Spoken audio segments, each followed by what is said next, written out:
buenas tardes. Vamos a iniciar nuestro estudio del libro de Apocalipsis que hemos estado llevando los días jueves y vamos a estarlo haciendo mientras no haya un aviso del consistorio para que sea de una manera presencial, mientras seguiremos haciéndolo por el internet. Vamos a leer el capítulo 3 del libro de Apocalipsis y leemos los versículos del 7 al 13. Vamos a terminar, hace 8 días no terminamos el mensaje a Filadelfia, nos quedamos en el versículo 8, hoy vamos a terminar del 9 al final, si Dios permite. Apocalipsis 3, del 7 al 13. La palabra del Señor dice: escribe al ángel de la iglesia en Filadelfia, dice el santo, el verdadero, el que tiene la llave de David, el que abre y ninguno cierra, y cierra y ninguno abre. Yo conozco tus obras, he aquí, he puesto delante de ti una puerta abierta, la cual nadie puede cerrar, porque aunque tienes poca fuerza, has guardado mi palabra y no has negado mi nombre. He aquí, yo entrego de la sinagoga de Satanás a los que se dicen ser judíos y no lo son, sino que mienten. He aquí, yo haré que vengan y se postren a tus pies y reconozcan que yo te he amado. Por cuanto has guardado la palabra de mi paciencia, yo también te guardaré de la hora de la prueba que has de venir sobre el mundo, de la prueba que ha de venir sobre el mundo, sobre el mundo entero, para probar a los que moran sobre la tierra. He aquí, yo vengo pronto, retén lo que tienes, para que ninguno tome tu corona. Al que venciere yo le haré columna en el templo de mi Dios y nunca más saldrá de allí. Y escribiré sobre él el nombre de mi Dios y el nombre de la ciudad de mi Dios y la nueva Jerusalén, y la cual desciende del cielo de mi Dios y de mi nombre nuevo. El que tiene oído, oiga lo que el Espíritu dice a las iglesias. Señor, te pedimos por tu palabra, que tú la bendigas a nuestra vida, Señor, y que nos digas también las promesas que tienes y los mandatos que hay en la Escritura para que tu pueblo los pueda recibir y obedecer. En el nombre de Jesús te lo pedimos, te damos gracias, amén. Bueno, estamos en el mensaje de la iglesia de Filadelfia. Ya dijimos algunas características, ¿verdad? Una de ellas es que la iglesia de Filadelfia era llamada la corona de la parte de Asia, ¿verdad? De una parte de Asia, y estaba denominada como una corona porque el valle en el cual se encontraba pues simulaba una puerta, ¿verdad? Y ya nos habla acerca de una puerta. Ya vimos hace 8 días el texto del Antiguo Testamento donde toma la referencia Juan para hablar acerca de la puerta. Y es interesante porque en Filadelfia los hermanos guardaban la palabra. Eran pocos hermanos los que habían en esta iglesia de Filadelfia, eran pocos, sin embargo cumplían con los mandatos del Señor. Tenían no tanto impacto, ¿verdad? Porque lo dice el versículo 8, ¿verdad? Que eran débiles, es decir, no tenían mucha fuerza para que el evangelio se propagara, pero tampoco no se acomodaban, ¿verdad? No se amoldaban, mejor dicho, a las costumbres de su tiempo, y no obedecían al emperador romano cuando les indicaba que tenían que adorar al mismo emperador, sino que ellos se mantenían fieles. Por eso es que el Señor les dice, ¿verdad?, que aunque a pesar que fue débil la iglesia, ellos siempre guardaron la palabra, y esto es importante. Es decir, no hubo tanto impacto por parte de la iglesia hacia propagar el evangelismo porque eran débiles, no tenían suficiente material humano ni poder tampoco para poder lograr esto, ¿verdad? Que el evangelio se abriera como si fuera una puerta, pues. Pero el Señor los alaba, ¿verdad? El Señor los elogia porque ellos han guardado su palabra desde que ellos la conocieron hasta estos tiempos que están leyendo la carta del apóstol Juan. Ellos han guardado la palabra, ¿verdad? Dice el versículo número 9: He aquí yo entrego de la sinagoga de Satanás a los que se dicen ser judíos y no lo son, sino que mienten. He aquí yo haré que vengan y se postren a tus pies y reconozcan que yo te he amado.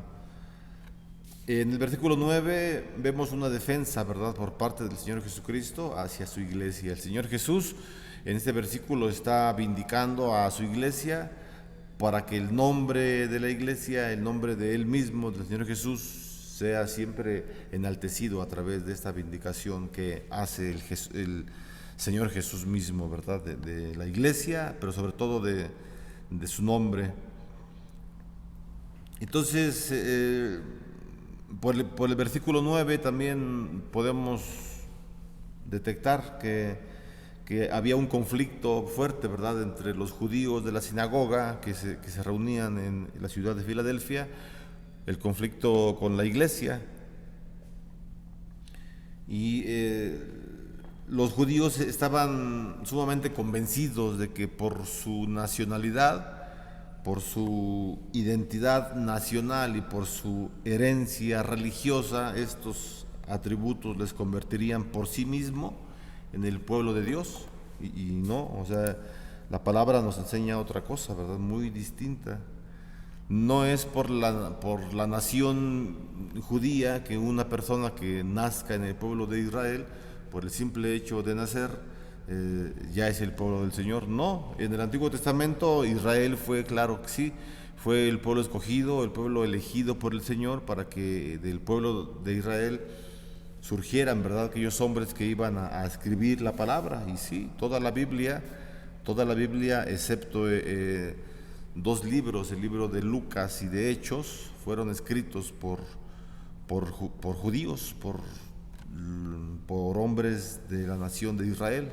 Entonces, es interesante, ¿verdad?, que el Señor les haya dado todo este privilegio a Israel, y es más interesante porque el pueblo de Israel se confundió, y entonces ahora ellos decían, ¿verdad?, que por ser judíos de nación, entonces ellos eran el pueblo de Dios escogido, y no es de esta forma. Los hermanos de Filadelfia defendían el Evangelio, lo estamos viendo, ¿verdad? Y uno de los aspectos de la defensa del Evangelio es precisamente esto, hablar la verdad, lo que dice la Escritura. Entonces, en cuanto al tema que estamos viendo, el conflicto que tenían los judíos y los cristianos, es un tema que los cristianos decían: ustedes no tienen la razón, no por ser judíos son el pueblo de Dios. Entonces, Juan, ¿verdad?, está tomando un texto del Antiguo Testamento. El texto lo podemos encontrar en el libro de Deuteronomio. Si usted quiere ir al libro de Deuteronomio, por favor, ahí búsquele en el Antiguo Testamento. Es el quinto libro de la Biblia, Deuteronomio. Vamos a buscar el capítulo 30 y leemos el versículo 6, Deuteronomio 36, hermana.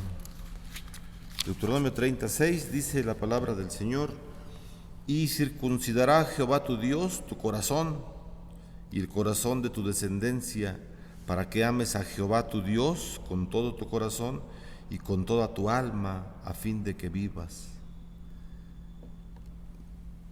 Pongamos atención en este versículo, y este versículo vamos a compararlo ahora con Romanos. Vamos a darle otra lectura a Deuteronomio 36.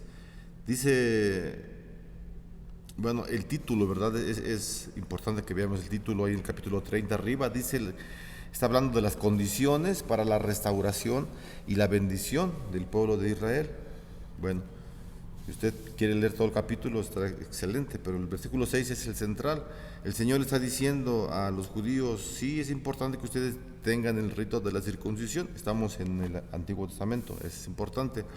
Pero el hecho de que ustedes corten una pequeña parte de su cuerpo, físicamente hablando, literalmente hablando, eso no los convierte en el pueblo de Dios solamente por el mero rito. No, dice el Señor en el Antiguo Testamento: y circuncidará Jehová tu Dios tu corazón y el corazón de tu descendencia, para que ames a Jehová tu Dios con todo tu corazón y con toda tu alma, a fin de que vivas. Bueno, ese texto vamos a buscar el libro de Romanos ahora en el Nuevo Testamento, porque Pablo tenía también ese problema, ¿verdad?, con los hermanos de la iglesia de Roma.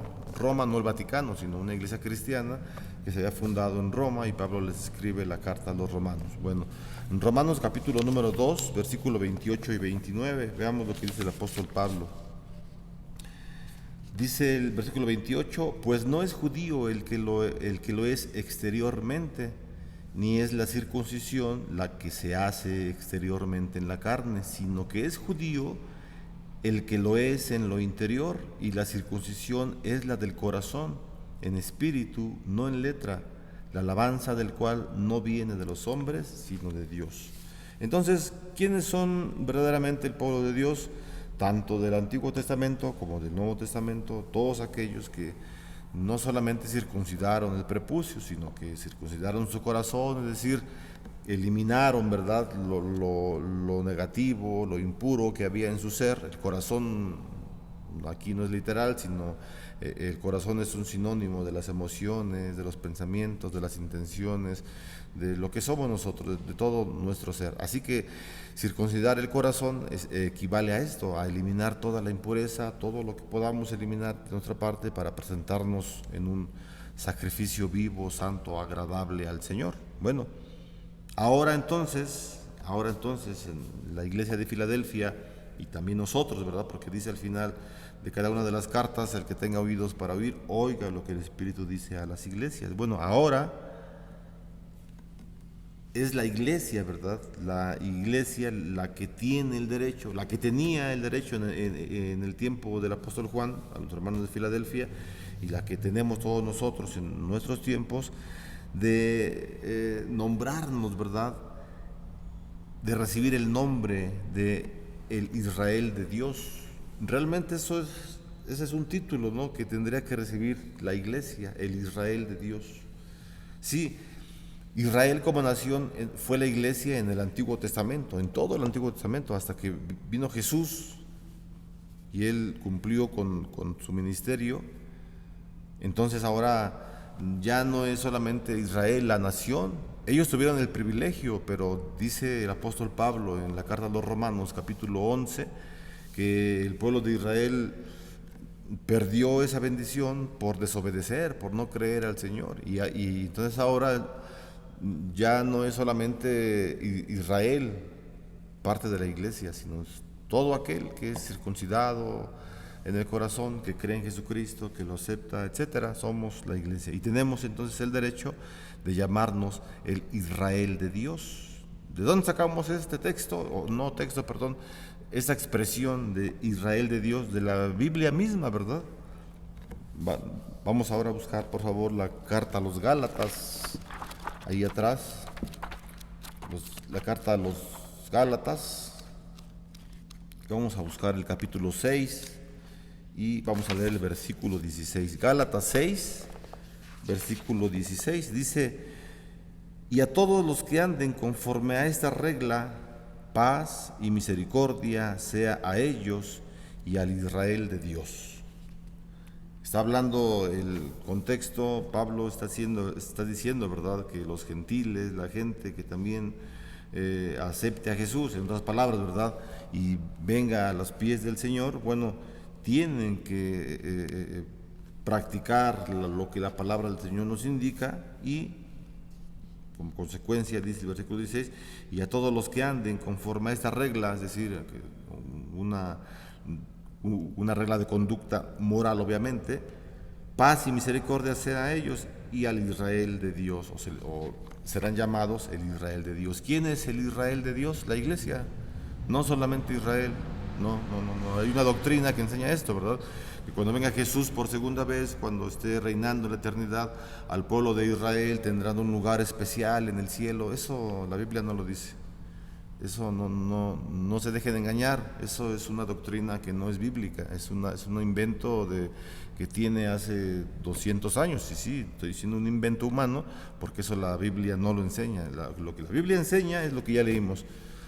tanto en el Antiguo Testamento, Deuteronomio 30, versículo 6, Romanos capítulo 2, versículo 28 y 29, Gálatas capítulo 6, versículo 16, nos dicen, ¿verdad?, quién es la iglesia, Romanos capítulo 11 y más textos. Ya dijimos, ¿verdad?, que la nación judía había perdido el privilegio de ser solamente el Israel de Dios, solamente ellos, y lo perdió por su incredulidad. Así que los miembros de la sinagoga, nos regresamos otra vez bueno, estamos en el mensaje, pero estamos yendo de un lugar a otro, estamos ahora en Filadelfia, ¿verdad? Los miembros de la sinagoga afirmaban ser judíos. Estamos en el versículo 9, que había un altercado, pleito entre los judíos de la sinagoga que no creían en Jesús, obviamente, ¿verdad? Los judíos de la sinagoga no creían en Jesús, ellos esperaban el Mesías que viniera, cuando el Mesías ya había muerto casi 50 años atrás, 60 años atrás de cuando se escribe esta carta. Bueno, ya había cristianos, entre los cristianos y judíos de la sinagoga había este altercado, ¿verdad? Es decir, decían los judíos, ustedes no son la iglesia, porque muchos de ustedes no son judíos y nunca se han convertido al judaísmo, porque recordemos que para los judíos ellos veían así la salvación. Para los gentiles, si un gentil, o sea, un gentil era alguien que no era judío, si un gentil quiere tener la salvación, primero tiene que ser convertido al judaísmo, tiene que aprender todos los ritos que tenemos, toda la ley de Moisés, todas las leyes que nos dejó Moisés y todas las que los fariseos inventamos, etcétera. Tiene que aceptarlo, circuncidarse y después ya puede obtener la salvación. Antes no. Eso no es bíblico tampoco, claro que no. Pensaban más o menos como la Iglesia Católica Romana del Vaticano, así piensan ellos. Parecido, tenían un pensamiento parecido. La Escritura nos dice que no, que la salvación es por medio de Jesucristo y es universal, es para todos nosotros. Bueno, esos judíos estaban afirmando, ¿verdad?, que por ser judíos solamente ellos les pertenecía este derecho, ¿verdad? Entonces tales pretensiones que ellos hacían de decir que por ser judío me hago el pueblo de Dios, esas pretensiones los hacían mentirosos. Y era obvio, ¿verdad? Los que conocían, que eran los hermanos de Filadelfia, que conocían el Antiguo Testamento, que conocían el Evangelio, ya estaba escrito el Evangelio, todavía no estaba junta la Biblia toda completa, pero ya había muchas cartas del Evangelio, ya habían cartas del apóstol Pablo, del apóstol Pedro, de Santiago, la carta de Judas, etcétera. Ya estaba, Apocalipsis fue el último libro en ser escrito. Así que los cristianos conocían perfectamente su Biblia y no eran engañados por estos judíos pretenciosos que anhelaban ser el pueblo de Dios solamente porque eran circuncidados, ¿no? Entonces, el modo, ¿verdad?, en que habían calumniado y perseguido a los cristianos demostraba también que eran una sinagoga de Satanás. Eso es lo que dice el versículo 9, ¿verdad?, que eran una sinagoga de Satanás. Versículo 10 dice, por cuanto has guardado la palabra de mi paciencia, yo también te guardaré de la hora de la prueba que ha de venir sobre el mundo entero para probar a los que moran sobre la tierra. Bueno, dice el versículo número 10 que los miembros de la iglesia de Filadelfia, los cristianos, estaban soportando las pruebas por amor a Cristo. Ellos eran cristianos de buena cepa, amaban a Cristo y por el amor a Cristo estaban soportando todas las pruebas. Y como resultado de esta paciencia por parte del pueblo de Dios, como resultado el Señor Jesucristo entonces los guardaría en el día del juicio. Es decir, en el día del juicio no caería absolutamente ninguna maldición sobre ellos. Claro, no solamente sobre ellos, sino sobre la iglesia misma. No hay un juicio condenatorio. Así que muchos hermanos en las iglesias cristianas lamentablemente tienen temor al juicio de Jesucristo cuando Él venga por segunda vez.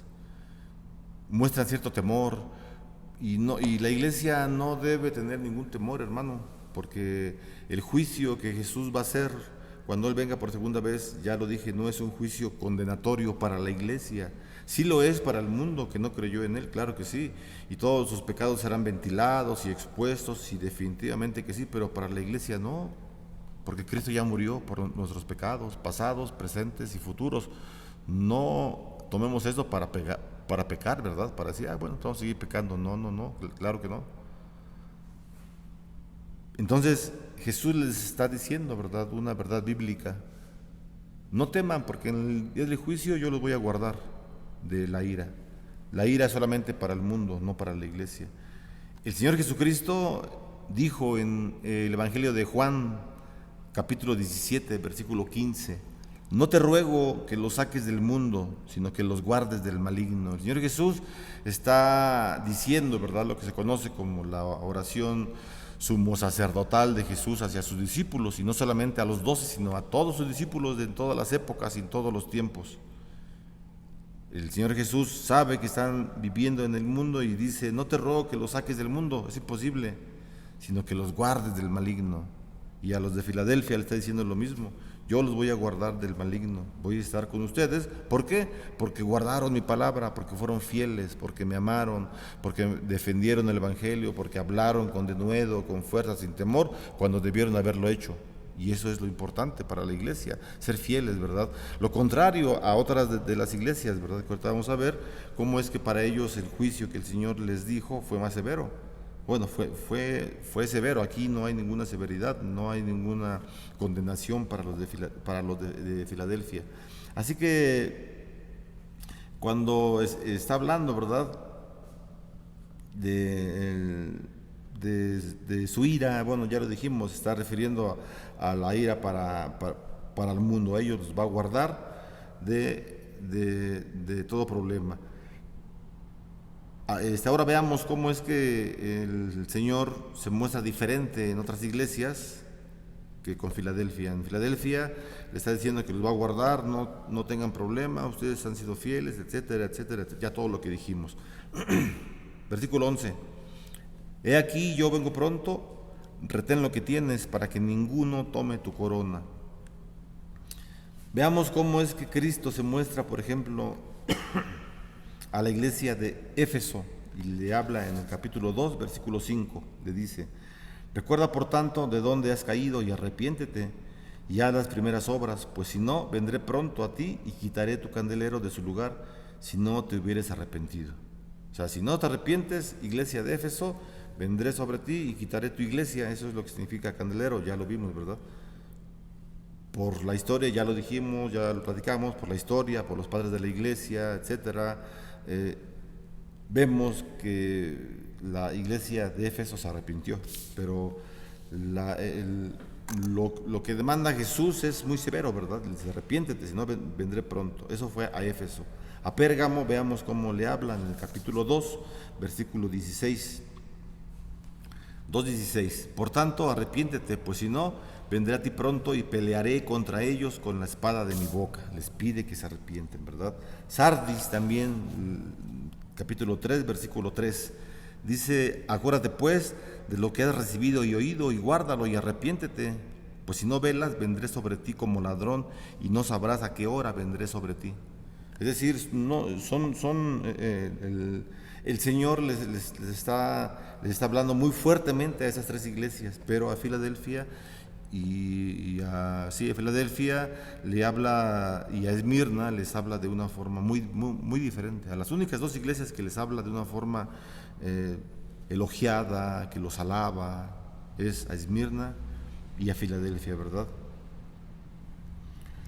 Entonces, la venida, ¿verdad?, del Señor Jesús a Filadelfia pondría fin a su tiempo de juicio y lo establecerá a los hermanos de Filadelfia, los establecerá como ciudadanos permanentes del reino eterno.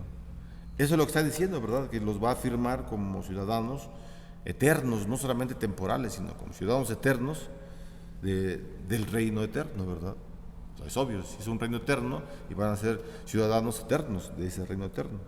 Entonces, el versículo 11, que estamos viendo, presume o nos habla, ¿verdad?, de la perseverancia de la iglesia hasta la segunda venida. Hay una doctrina que la Biblia enseña que es precisamente esto, la perseverancia del cristiano, la perseverancia de la iglesia.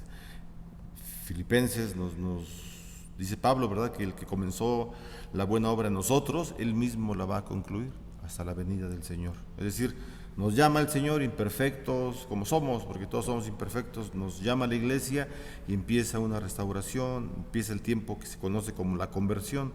La conversión no es el acto cuando yo digo una oración, le abro mi corazón a Cristo y ya me meto a la iglesia. No, ese no es el tiempo de la conversión. La conversión es toda la vida, cuando entramos a la iglesia, cuando decidimos hacer un compromiso con el Señor Jesús, de estar dentro de la iglesia, servirle, etcétera, adorarle, hasta que el Señor venga. Esa es la conversión. Y en el tiempo de la conversión, pues es la palabra, ¿verdad? Nos estamos convirtiendo al cristianismo. Nadie se convierte de un día a otro y ya deja de ser completamente diferente. Bueno, Pablo fue uno de ellos, ¿verdad? Y a pesar de que Pablo se convirtió de una manera pues rápida, vamos a llamarlo así, pues tuvo problemas con su persona, etcétera, y él lo habla en la carta a los Romanos, capítulo 7, ¿verdad? Nos habla acerca del pecado, que hay dos fuerzas que están en su ser, uno le llama a pecar y otro le llama a adorar al Señor. Entonces, esa es la conversión, cuando el cristiano, la iglesia, tiene el tiempo en toda su vida, está en la iglesia y va perseverando. Entonces, el versículo 11 nos habla de ello, ¿verdad?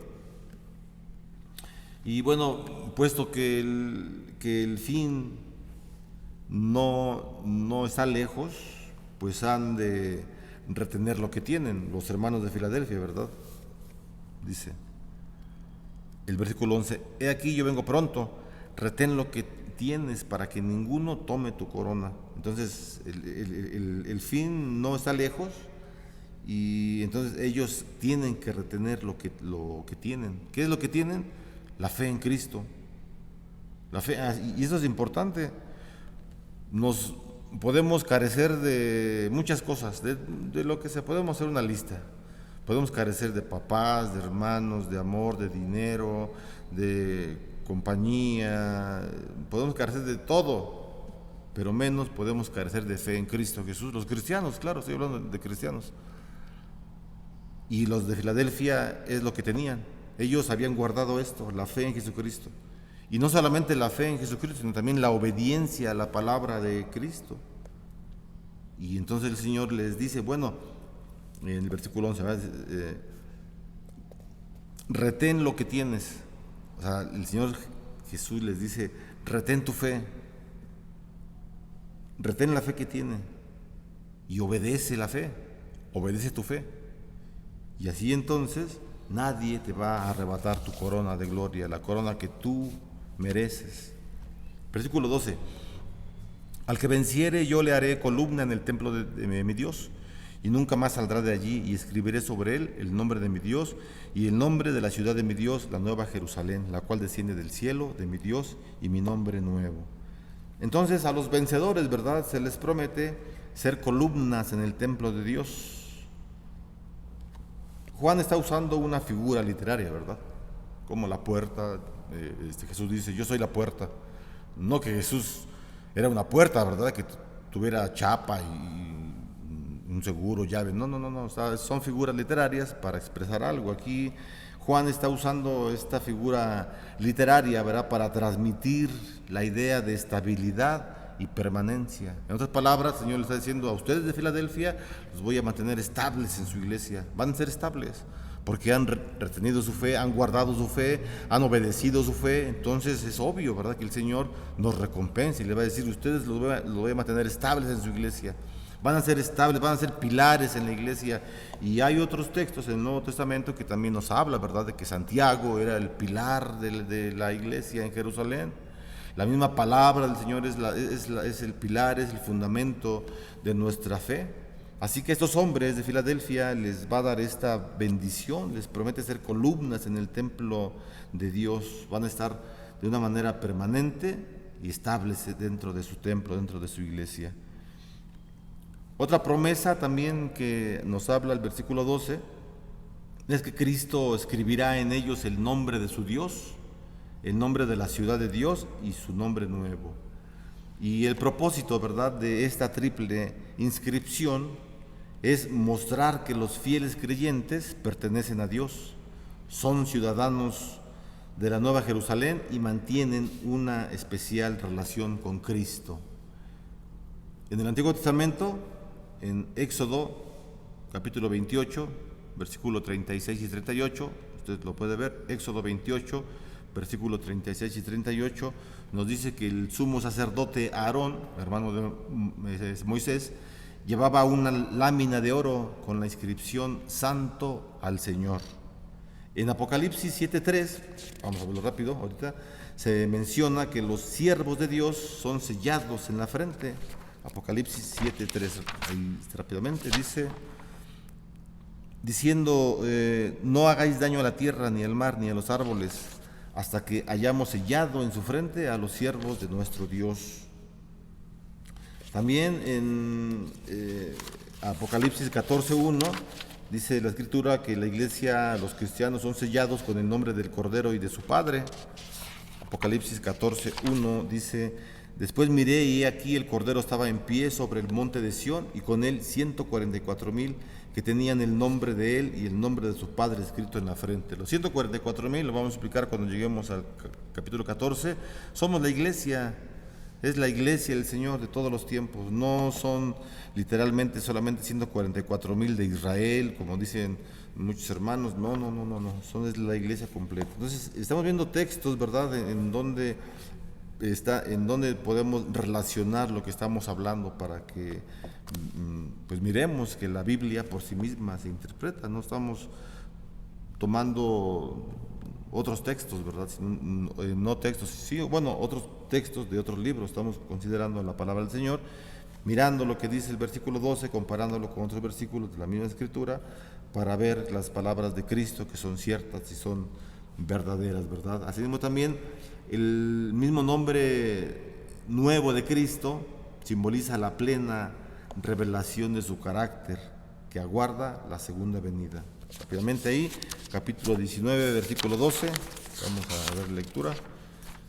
Apocalipsis 19:12 dice, sus ojos eran como llamas de fuego y había en su cabeza muchas diademas y tenía un nombre escrito que ninguno conocía sino él mismo. Es decir, leemos ahora otra vez el versículo 12, al que venciere, yo le haré columna en el templo de mi Dios y nunca más saldrá de allí, y escribiré sobre él el nombre de mi Dios, el nombre de la ciudad de mi Dios, la nueva Jerusalén, la cual desciende del cielo, de mi Dios, y mi nombre nuevo. Ya vimos los textos que relacionan, ¿verdad? Versículo 13, el que tiene oídos, oiga lo que el Espíritu dice a las iglesias. Bueno, conocemos el estribillo, ¿verdad? Una vez más, suena la exhortación a nuestros oídos, suena la invitación, suena la voz del Señor, la voz del Espíritu Santo para nosotros, para que podamos ver cómo podemos relacionar, cómo el Espíritu Santo puede aplicar a nuestra vida la misma palabra. Vamos a orar al Señor. Padre, muchas gracias te damos, gracias por tu palabra, gracias te pedimos, Señor, que tú nos permitas reflexionar, no solamente en este día, Señor, ni en este estudio, sino en todo tiempo, en el tiempo que tenemos de meditación a solas en nuestra casa, en el lugar que estemos, en el tiempo que tomamos la palabra para leerla, Señor, no tanto para preparar un mensaje, para preparar un estudio, sino en el tiempo que tenemos de devoción contigo, Señor. Ayúdanos a que nos sigamos alimentando. Y si alguno de nosotros no hemos tenido este hábito de leer tu palabra, oramos, Padre, para que nos los des, para que nos ayudes a tener este deseo de conocer de tu palabra y sobre todo de meditar en ella. Que sea siempre tu Espíritu Santo, Señor, no el hombre, el que nos diga lo que tenemos que hacer. Oramos para que la bendición de nuestra iglesia esté siempre permanente, Señor, que nosotros como cristianos también podamos ser columnas en nuestro templo en el cual estemos, Señor, que estemos de una manera permanente, firme, estable, Señor, y que podamos obedecer la fe que tenemos, la fe que tú nos has dado, Señor, cuidarla como lo más preciado que podemos tener. Podemos tener muchas carencias, Señor, pero no puede faltar la fe en nuestra vida. Y te damos gracias porque tu palabra y tu Espíritu Santo permite que tengamos esta creencia en nosotros, esta seguridad que lo que tú hablas en la Escritura, eso es verdadero. Te lo agradecemos en el nombre de Jesús, nuestro Salvador. Amén. Hermano, reciba la bendición, que la gracia del Señor Jesucristo, el amor de Dios y la comunión con su Espíritu Santo sean hoy y siempre con cada uno de ustedes y sus familias. Amén. Buenas tardes.